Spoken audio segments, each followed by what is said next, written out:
In this episode of Flying Through Time, we'll take a flying trip through the years of the development of the American heavy bomber. These planes were the big stick wielded by the US offensive forces and became the tools of choice in the brinkmanship of the Cold War. Today, they're the platforms for launching military surgery and the embodiment of US air power.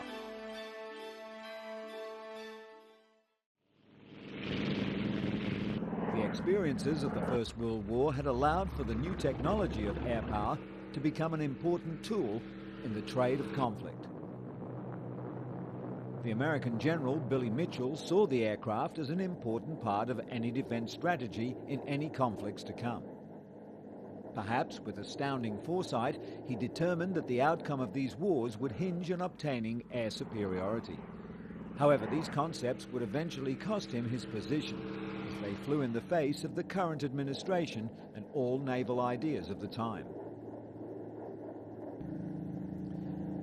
Sea power had been the yardstick by which all battles were governed at that time, and they envisioned that air power would inevitably encroach on naval objectives. As proof of his ideas about the ascendancy of air power, the sinking of the German war prize battleship Ostfriesland polarized the Navy and Army air power establishments and eventually led to his removal from office. In the early 30s, very swift technology advancements soon swept from the World War I biplanes and into metal monoplanes. Boeing's B-1 was one of the most successful of the era. However, funding was always small, primarily because the range of the existing planes limited their effectiveness, and the Navy was seen to be the defender of the nation.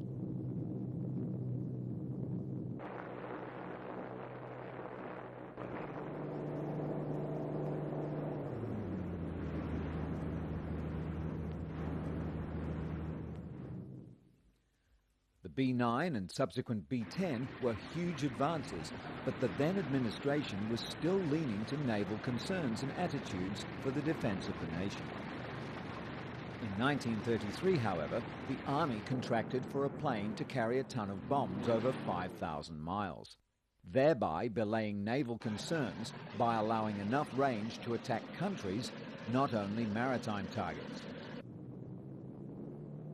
Boeing again won the contract with their XB-50, which in 1936 led to the further advanced XB-19 in 1941 with a wingspan of 219 feet. These were more experimental aircraft, though, than actual concepts of bombers. The lessons learnt on these aircraft allowed for many more subsequent advances. However, on June 18, 1934, Boeing began work on another design, their Model 299. Its first flight in 1935 proved to everyone that this was not just another concept. This design was outstanding and obviously the shape of things to come. This plane would go on to become the B-17 Flying Fortress. The 299 was still, though, not without controversy. During contract evaluation, the only example was destroyed in an accident, and the manufacturing orders were placed for the rival Douglas B-18, though it was an obviously outdated model derived from the DC-2. The increasing tensions in Europe and the huge potential of the 299 saw test orders placed in 1936. This also allowed for significant upgrades, and the YB-17A went on to over 10,000 hours of trouble-free testing. During the same era, Consolidated had been building PV-5Y flying boats for the Navy, using their patented new Davis aerofoil wing. Using the new wing's outstanding performance and the deep-sided fuselage of the flying boat, the new Model 32 was designed. This was again another huge technology leap and would be known as the B-24 Liberator. September of 1939 saw tensions finally break in Europe and war declared. Both models were delivered into the theatre, though with the Liberators in higher numbers. Further refinement of the new bombers went on for the next 2 years, and when the US was dragged into the war by the attack on Pearl Harbor at the close of 1941, the B-17Es and B-24Cs were available for deployment. For the next 3 years, huge numbers of both planes were delivered and lost in the arenas. The concepts of high-altitude daylight bombing saw more upgrades in armament and armor, and particularly in tactics. The 17s truly earned their name Flying Fortress with waist guns, ball turrets, new tail guns and nose guns.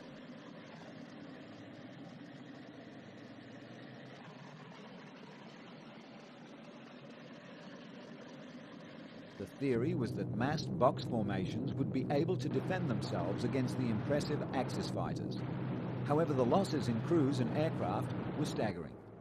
After a mission against Axis fighters and increasingly accurate flak, many crews owed their lives to the engineered toughness of these planes in their limping returns to Allied bases.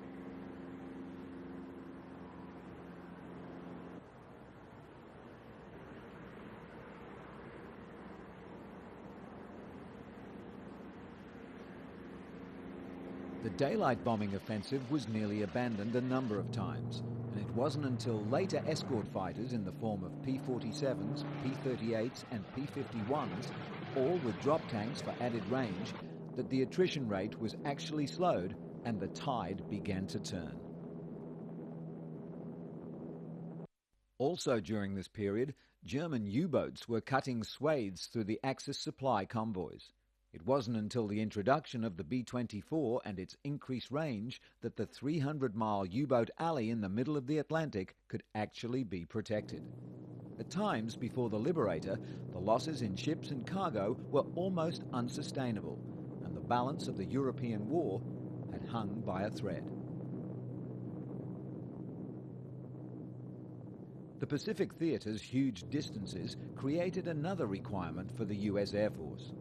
With the lack of land bases, the offensive couldn't effectively be taken to the Imperial Japanese forces. During the early months of 1942, American confidence had taken a battering after the crushing blow of Pearl Harbor, and defeat after defeat having been suffered in the Pacific. A bold attack was carried out in an attempt to shore up morale on the home front.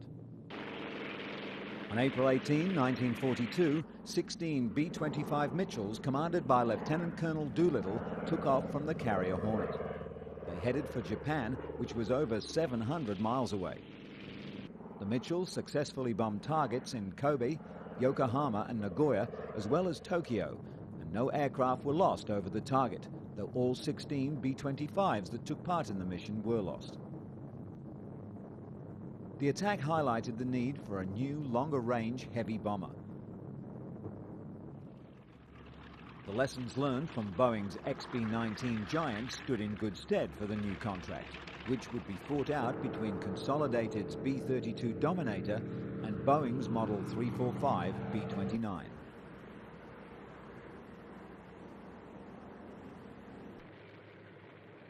The Dominator was seen to be a marginal advancement on current technology, whereas the B-29 was absolute cutting edge.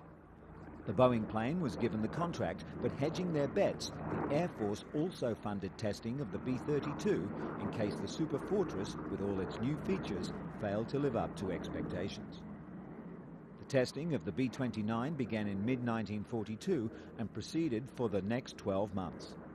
However, it wasn't until the capture of the Mariana Islands that the offensive could actually be taken to Japan itself. Daylight raids produced mixed results, and it wasn't until the LeMay treatment began and the use of firebombing that any real progress resumed. The attrition, while not to early European standards, was still substantial. During one night, the results from one raid showed Tokyo glowing from 40 miles away and produced the most destructive results ever dealt during a war. 16 square miles, nearly 25% of Tokyo was flattened, 150,000 people missing, injured or killed, and over 1 million homeless.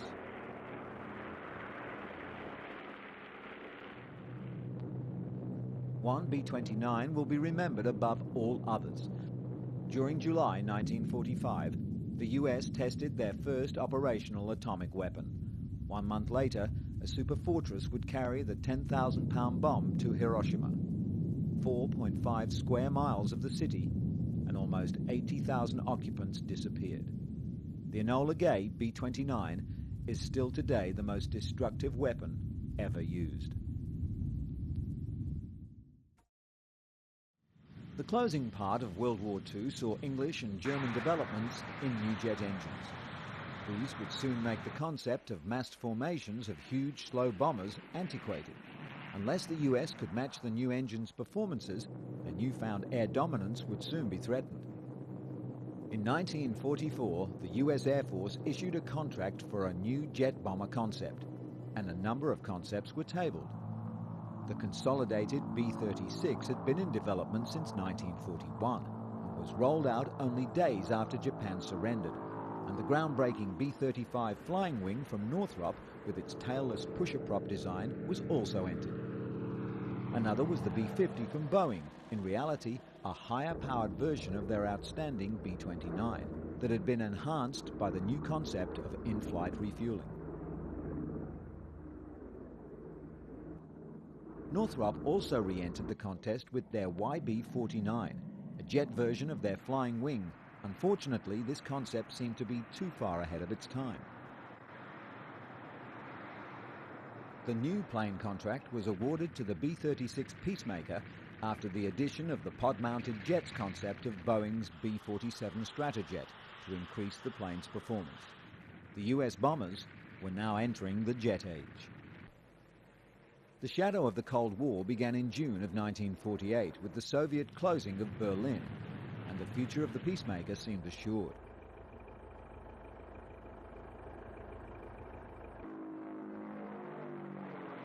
The B-36 was actually the most heavily defended aircraft ever, though in comparison to B-17s and B-24s bristling with machine guns, the 36 seemed almost defenseless.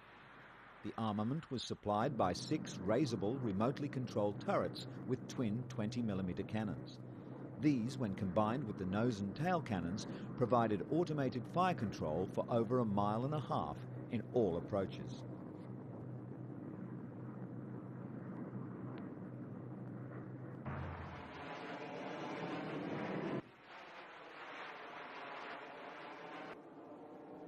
In 1949, the Soviets displayed the swept-wing jet fighter MiG-15 at their May Day celebration, and a collective shudder went through the US Strategic Air Command. And the replacement of the Peacemaker, which had been happening in the background since 1946, was now turned up another notch.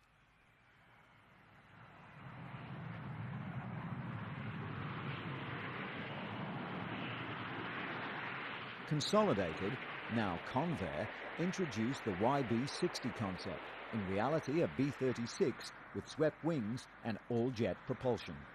The Air Force, though, considered that the 36 had seen its day and was in favor of the new Boeing B-52 and contracted for production in February of 1951. The test plane can be seen here with one of Boeing's original B-17 Fortresses. In August of 1954, the last B-36 Peacemaker rolled from Convair's production plant, and the Air Force was set to embrace their all-new, all-jet heavy bomber. The prototypes of the Stratofortress were delivered for testing in March 1952. The first test flight with Boeing test pilot A.M. Tex Johnson and Air Force Lieutenant Colonel Guy M. Townsend at the controls reported that the YB-52 was a hell of a good airplane. One of the top secret features of the plane was its steerable undercarriage, which always pointed forward in spite of crabbing during takeoff and landings. The B models went into full production. However, the performance of the plane showed problems in other areas of the Air Force's stable. Air tankers at the time were all prop-driven, and their top speed was only marginally above that of the stall speed of the Stratofortress. This was later cured with the all-jet tankers also provided by Boeing as the KC-135.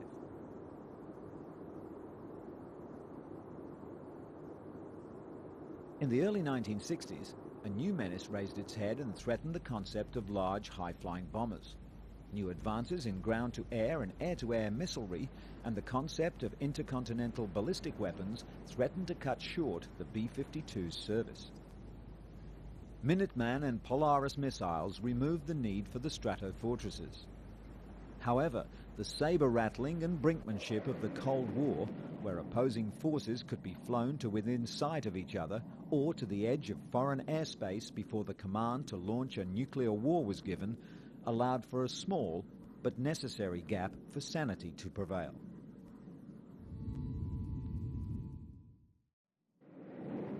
The new ICBMs provided none of the necessary last-minute negotiations after their launch.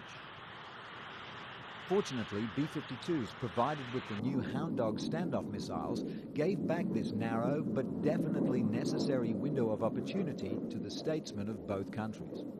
The mission could be flown along the edge of foreign airspace, signifying their intentions, but allowing for the ability of flexible negotiation skills. Other developments along the same vein were the quail decoys used to mimic the radar signatures of a B-52 and the Schramm missiles, carried in greater numbers and which could be guided from the plane with excellent accuracy up to 100 miles away.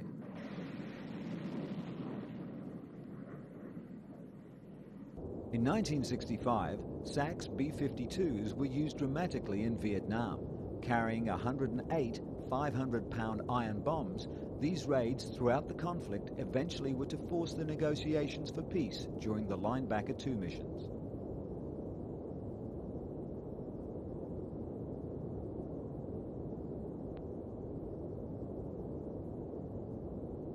By the late 1960s, many of the older B-52 variants were nearing the end of their careers, and the Air Force had envisaged a replacement in the new XB-70 Valkyrie on the edge of new groundbreaking technologies.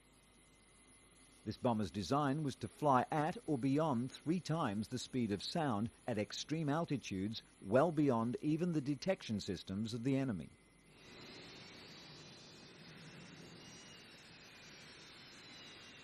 As ICBM technology grew, the XB-70 suffered from huge cost overruns and a cooling of political will to develop it. A crash of one of the 2 test models saw the program shelved, and the B-52 went on to further development. By 1978, the B-52Fs were also forced to be removed from service as they began to reach the end of their airframe service lives. However, this time, Rockwell's new B-1A Lancer was seen to be a replacement. But again, the Carter administration frowned on ever-increasing costs, and the project was shelved in favor of the cheaper costs of cruise missiles delivered from ships and B-52s. So again, the bomber was saved and kept in development.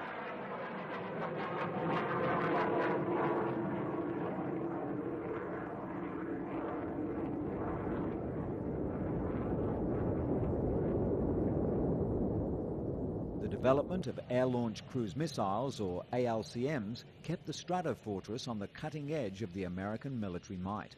By this time, the B-52s were entering their G and then onto the H models.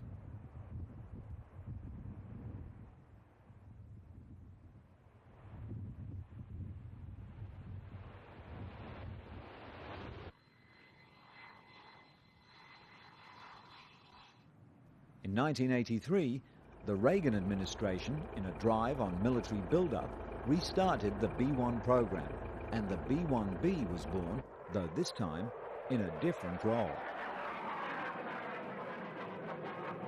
Only half of the original speed was required, but extensive stealth technologies were provided. Also, only 100 of these planes were to be ordered, and so the B-52s were again retained in their heavy bombing and cruise missile super platform roles.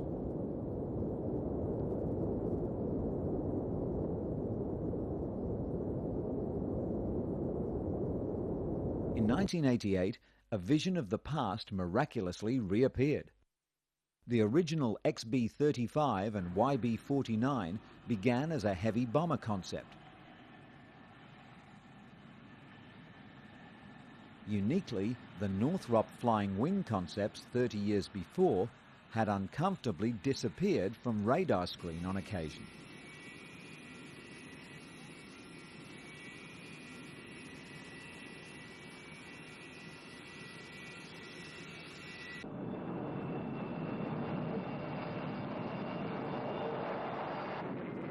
Again, the Northrop Company had rebirthed the concept as the B-2 Spirit, an almost undetectable stealth bomber capable of delivering standard cruise and nuclear munitions almost anywhere in the world. The B-2 is certainly more than capable of replacing the aging Stratofortress in almost all of its roles. However, it does have one drawback. This is the most expensive plane ever built, and consequently in today's monetary climate, it's doubtful that the Spirit will reach the numbers to fully replace America's aging B-52s, so again, they continue.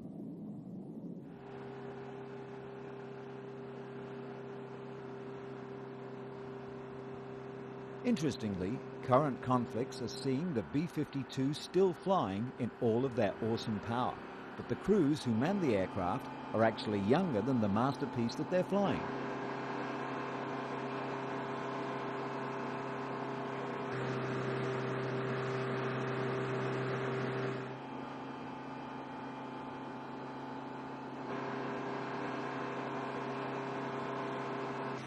Eventually, age will have to catch up with the Stratofortress, and what their true replacement will be, if any, only time will tell.